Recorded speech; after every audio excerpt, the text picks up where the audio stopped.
বেশিরভাগই তো এখানে মূত্রর দ্বারা আছে, ফুটানি যত, ভালোবাসা যত, এখানে এই নিয়েই যত নাড়াচাড়া।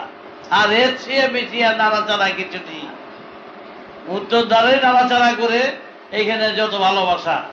কামকে বাদ দিচ্ছি না, কামকে সমস্ত বিষয়ের স্বাদ স্বরূপ গ্রহণ করে অনন্ত বিশ্বের স্বাদকে স্বাদে আনার জন্য যেই প্রচেষ্টা, সেই প্রচেষ্টা সাধনা হচ্ছে আজ্ঞাচক্রে, সাধনা করছি সহস্রারে। সুতরাং না হওয়ার তো কোনো কারণ নেই।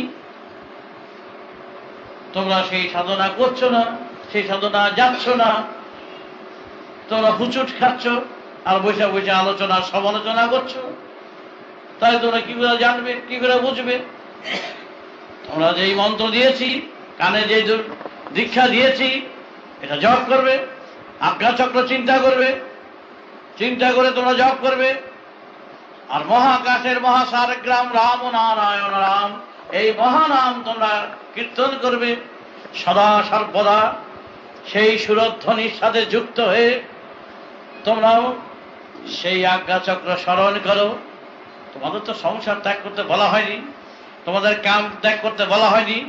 তোমরা কামনার সাথে যুক্ত হয়ে এই মহাসার গ্রামকে সাথের সাথী করে তোমরা এগিয়ে চলো, এগিয়ে যাওয়ার পথিক। হে পথিক, হে যাত্রীক, তোমরা বিভ্রান্ত হইও না, পথ হারা হইও না, তোমরা দিশে হারা হইও না, তোমরা এগিয়ে চলো। এই জগতে যারা জন্ম নিয়েছে তাদেরই সিদ্ধি মুক্তি নির্বাণ হতে বাধ্য। না কারো এখানে অদৃষ্ট বা কপালের উপরে নির্ভর করে না সিদ্ধি মুক্তি নির্বাণের ব্যাপারে।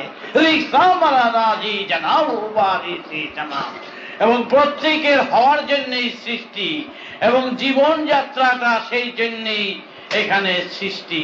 তাই তোমাদের হওয়ার জন্যই এই সৃষ্টি। অযথা জীবনকে এইভাবে বৃথা কাজে অযথা নষ্ট করো না। সামান্য সাধিষ্ঠানের প্রলোভনে তোমরা অযথা সময় নষ্ট করে এই বৃহৎ বিরাট উদ্দেশ্যকে বেহুদা অবহেলায় তাচ্ছিল্য করে ফেলে দিও না, নষ্ট করে দিও না। তোমরা সদা সর্বদা সেইভাবেই জীবনটাকে সেই অমূল্য সম্পদ করে তোমরা সেই ধ্যানে জ্ঞানে প্রেমে বিভোর রেখে দাও আজ্ঞা চক্রে। তাই তো তোমাদের বলতাম ধ্যায়র্সেন্নম আহরণীসম। এই যে কথাটা বলতাম, কেন বলতাম? যে পথিক পাথেও প্রয়োজন আছে। পথিক তোমরা সাবধান হয়ে চলো।